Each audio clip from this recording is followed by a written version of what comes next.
Hello, and welcome back to the Science for Policy podcast. My name's Toby, and today I'm joined by Dr. Veera Mitzner from Future Earth. Future Earth is an organisation which supports collaboration and networking between researchers in the broad area of sustainability science. And Dr. Mitzner is the Associate Director of Future Earth's US Hub, where, among other things, she leads on organising a series of annual events known as the Sustainability Research and Innovation Congress. She has a PhD in History and Civilization from the European University Institute. So, Veera, welcome to the podcast. Great. Thank you, Toby.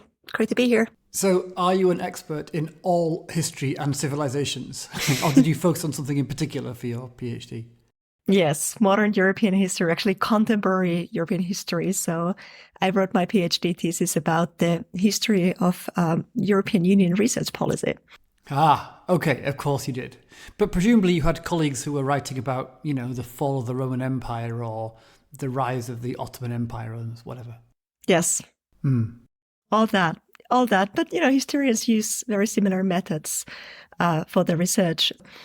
So we're actually not so different from each other. It's the approach that's shared more than the topics that we study. Yeah, that makes sense.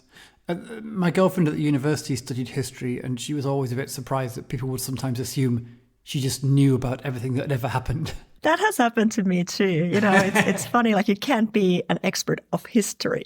That's not an option. So just as a kind of advanced notice, I guess, of where I want this conversation to end up, I'd like to explore whether it's possible to see these big policy-focused events as a kind of science advice. Events like the Sustainability Research and Innovation Congress, which we better start calling the SRI Congress, hadn't we? I mean, or if we don't want to treat them as science advice processes, then why not? What's different?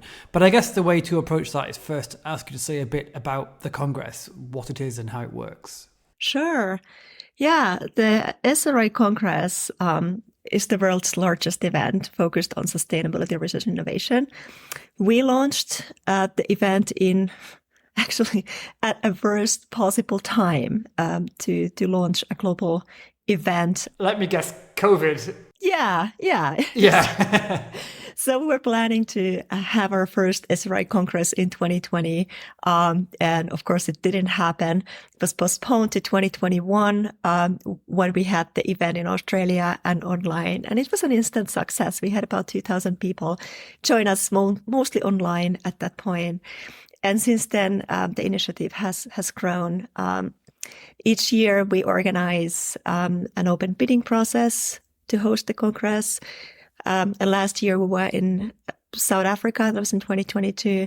And this year we were in Panama. And SRI is a collaboration between two organizations, which are Future Earth and the Belmont Forum. Okay, great. Yeah, maybe just to say that really what makes it quite unique is the attempt to accelerate a global sustainability transformation and to bring together different types of expertise. So diversity is really something that describes the event, and that also came through in our post-Congress survey responses, that people really felt that there aren't many other events that bring together such a diversity of people and knowledge and expertise. Yeah, so 2,000 people in the first year. I mean, that suggests you really stumbled into an untapped demand. Did you know it was going to be that successful? No, it really we were expecting 800 people. That was the number that we had in mind.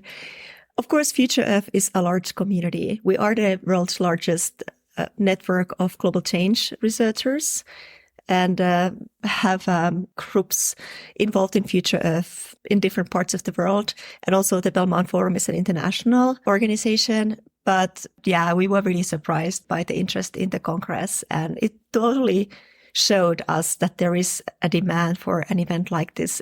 And it has been a staple in the landscape of global convening since. So we've had every year about 2,000 people join us. And of course, now in the recent years, it has been more focused on on-site participation. So actually this year's Congress was the first Congress where we had more people attending on-site than online.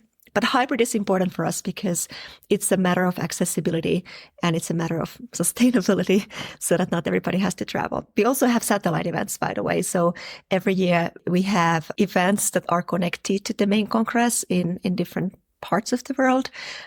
This year there was a hybrid event in South Africa, and then there was an online event in Asia, the time zone of Asia. Yeah, I did notice there were events running basically 24 hours a day. I mean, I could have got up at 4 a.m. to join a session if I wanted to.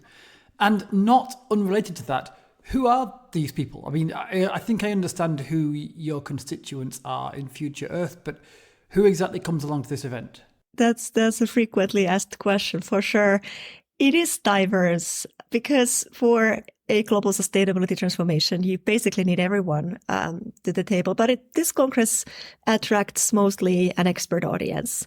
Between 50 and 60% of the participants have been academics, studying different aspects of sustainability and global change.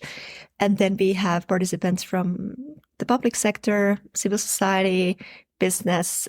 It is a transdisciplinary event, and we really want to keep it so accessible to different groups to come together and have conversations they would not have anywhere else. I see. Yeah. And if it's not an impolite question, who pays for it? Yeah. No, that's relevant. SRI is organized by Future Earth and the Belmont Forum and the local host. And we are a non-profit venture, but we rely on registrations and sponsorships to cover our costs. Mm-hmm. Okay. And you said that like 60% of the audience are academics, but that's a big share, but it still leaves 40% who aren't. I wonder what these other 40% of attendees hope to get out of a conference, which is 60% researchers talking to each other about their research. Yeah, exactly. That's what it is. So it's not an academic conference as in a traditional sense. Really, the idea is to have conversations between people who produce knowledge and those who would be using that knowledge. So that's basically what it is, and just to create a space where different people coming from different backgrounds can come together and have dialogue. Mm-hmm. And you can guess where my particular interest is. How about policymakers?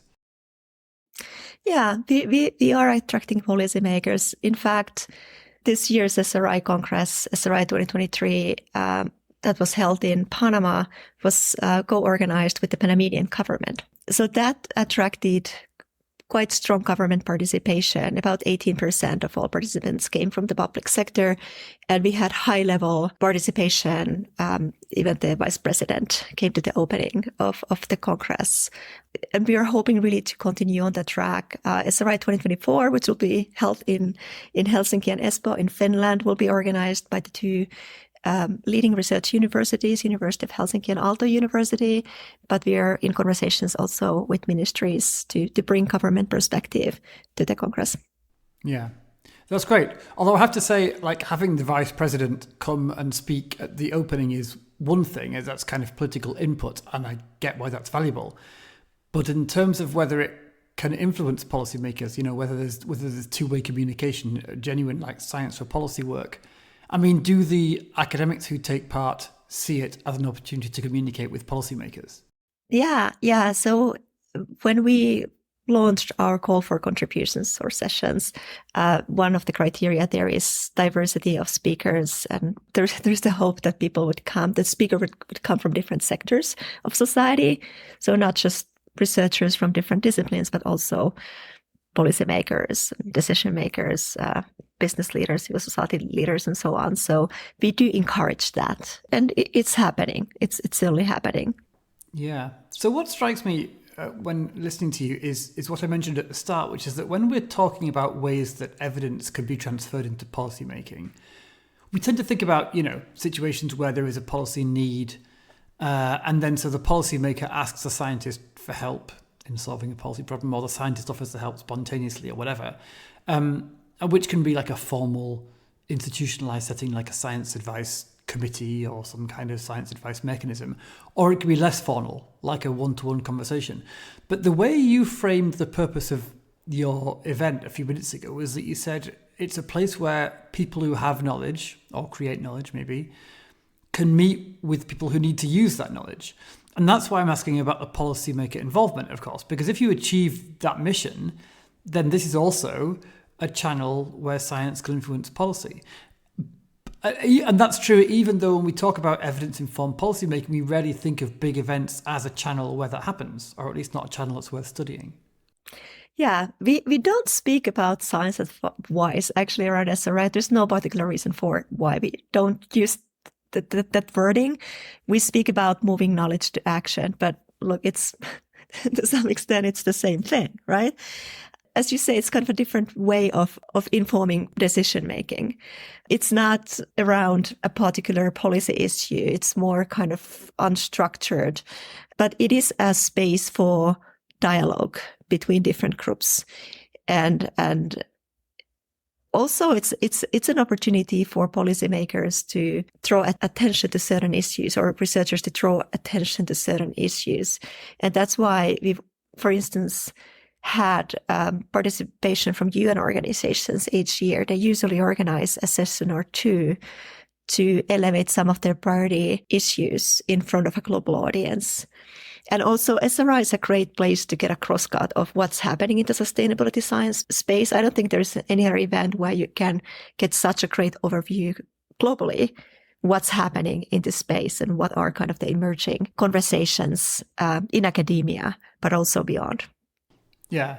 I mean, I know we're talking about semantics, but I wasn't really suggesting that you should use the term science advice. I mean, mostly because it seems like the territory for that term has already been staked out. And it does mean, you have an interface with an advisor and some kind of controlled interaction between the advisor and the policymaker. But I think there is a lot of value also in this kind of more unstructured conversation or series of conversations, or just a big place where scientists and political people can mingle and talk and understand the issues.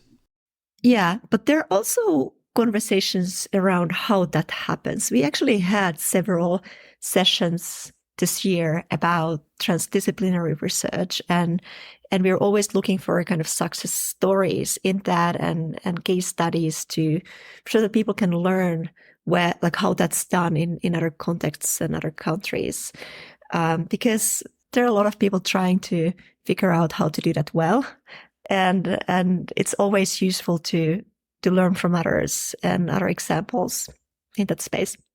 I want to ask you about the dreaded word impact. Basically, I want to ask you if you have any evidence of making a difference in policy making because of the interactions that have happened at your event.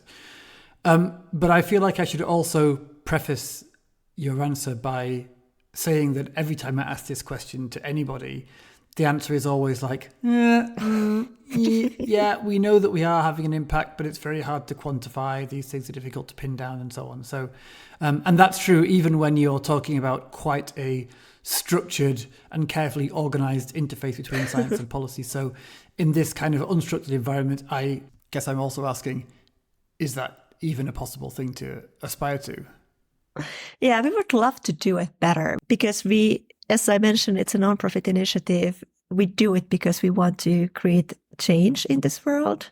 That's really what drives us. And it's frustrating that it's hard for us to understand what is the change that happens as a result. But there's a lot of anecdotal evidence, like people who come year after year, they share with us. It's kind of, we get bits and pieces here and there, which keeps us going. It's wonderful to hear that our participants find the event rewarding. They come back year after year. Like this year in our survey, and surveys are tricky as well. We had about 100 responses in our post-conference participant survey out of like over 2,000 people that came. But it's valuable. But 93% mentioned that they would come back or maybe come back the next year, which is great. Yeah, that's good to know. I can also imagine that, tracking impact is very hard, not just because people don't answer questionnaires, right? And questionnaires also don't give you what you want, really. But also because I guess some of the impacts, especially on policy, but also on people's career and their research, can be so long-term and so diffuse that you couldn't really pin it down anyway, even if you knew about it, It's one thing to have politicians say, I spoke to a scientist and the next day I modified my proposed legislation. But far more likely it's something, you have these conversations, you change a few minds, and 10 years down the line, regulation has evolved in a different direction and you can never pin down your influence on it anyway. Yeah, exactly. And of course, we would love to know that, but how? Well, I mean, they won't necessarily realize, right? I mean, that's the nature of the beast. And as I say, it's the same challenge faced by even quite structured science policy interactions. So, I mean, to broaden the conversation out a bit more, there are, in general, many different ways that people attempt to inject science and evidence into political decision making. There's science advice, obviously. There's political campaigning. There is lobbying by interest groups. There's, political activism. There are no doubt many others. Do you feel like events or platforms like yours can usefully fit into that general schema as well? Do you feel like you are doing science to policy work? I mean, yes and no. I mean, as we have discussed, it is a platform for moving knowledge to action. It's just a very different mechanism than the more traditional mechanisms of science advice or tools.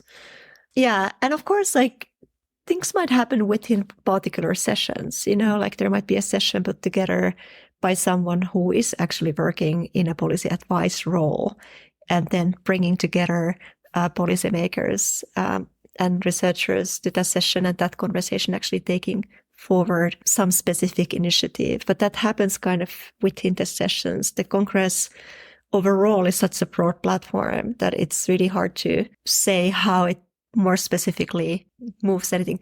A question that's often asked, though, is like, is there a Congress declaration or something like that? Could be a way of shaping a conversation.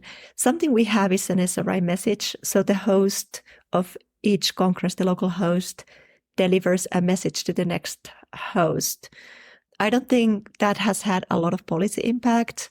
By now, it's more about kind of keeping the spirit of SRI alive, making sure it kind of embraces the values it's supposed to embrace. But interestingly, it's something we always discuss, though, like, should this be connected to some kind of like broader international policy process? Should there be actually a recommendation coming out of this Congress? So far, we haven't done that, but that's, of course, an option there. It would just have to align really well in terms of timing and also in terms of issue. Yeah, that is interesting, but maybe also tricky. I mean, it gives the event a slightly different character, it seems to me. I mean, if you're trying to, let's use your phrase, move knowledge into action, then creating a platform for organic movements, if you'll excuse the expression, is one thing. But taking the event as a whole as an opportunity to kind of make a statement on behalf of the whole community to the policymaking community, then it's not just a platform. It's more like an attempt to derive and no doubt negotiate an overall purpose. It just feels different. I don't know. Yeah, it depends on what that would be. Would it be feeding into a particular policy process, or would it be just a generic declaration, and how to make sure that everybody's behind it? So there are challenges around it.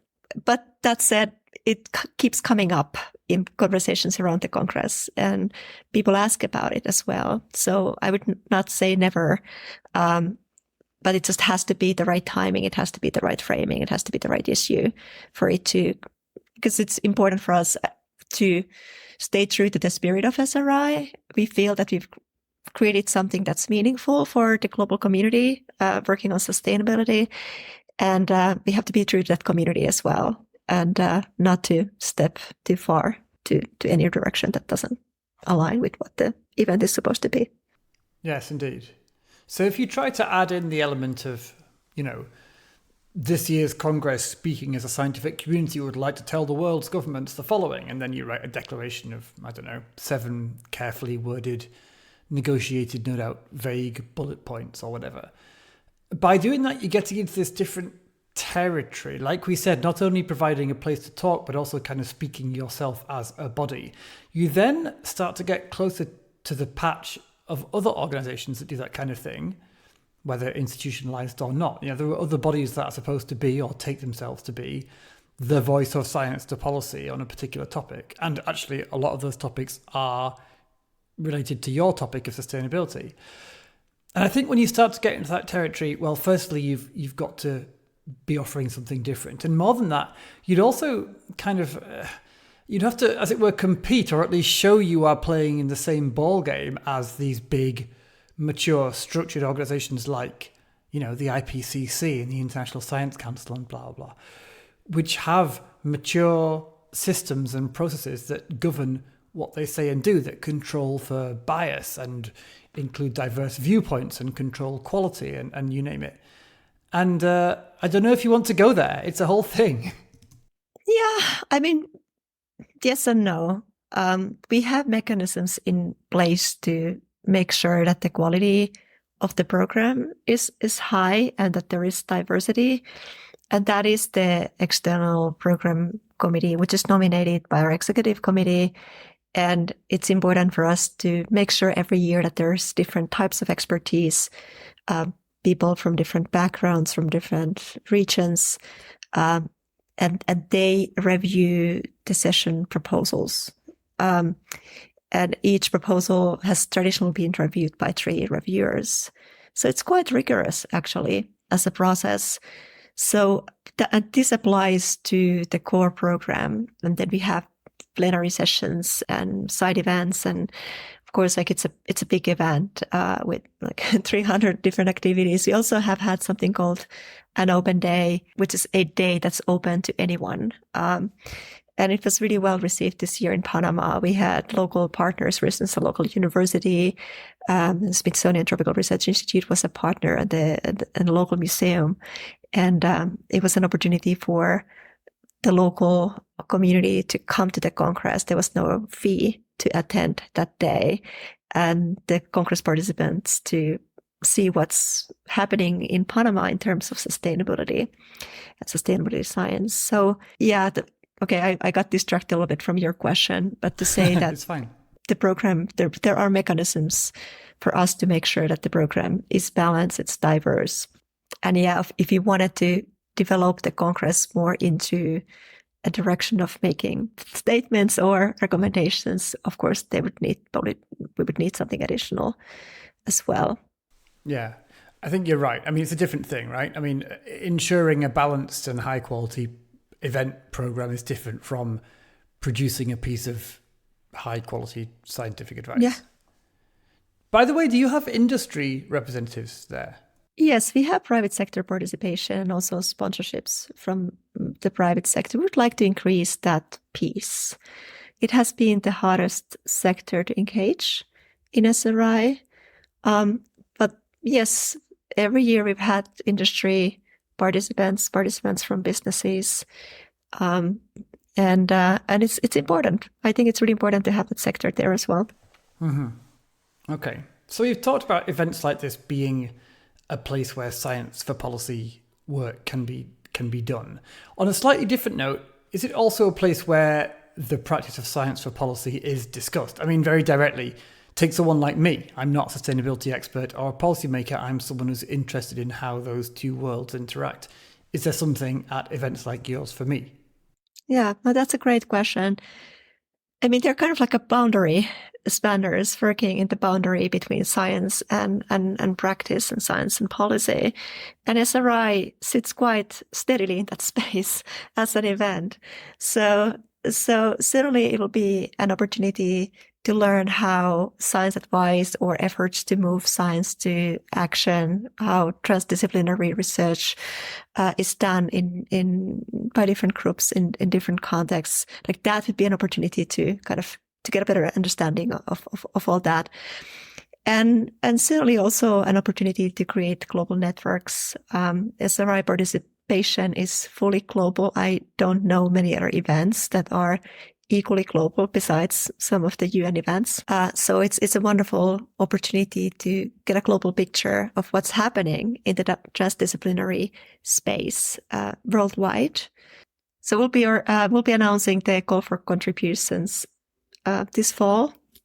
So that's a wonderful way of shaping the program and bring your conversational community to the Congress. Well, you've clearly got a very valuable thing here. So I wish you all the best for Helsinki next year and future events.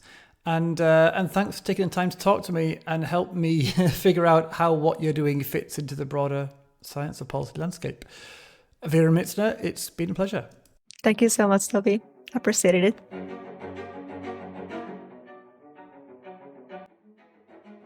The Science for Policy podcast is created by Sapea. It's produced by me, Toby Wardman, with additional research and support from Agnieszka Pietruchuk. Sapea is a consortium of Europe's academy networks representing more than 100 academies, young academies and learning societies from more than 40 countries across Europe.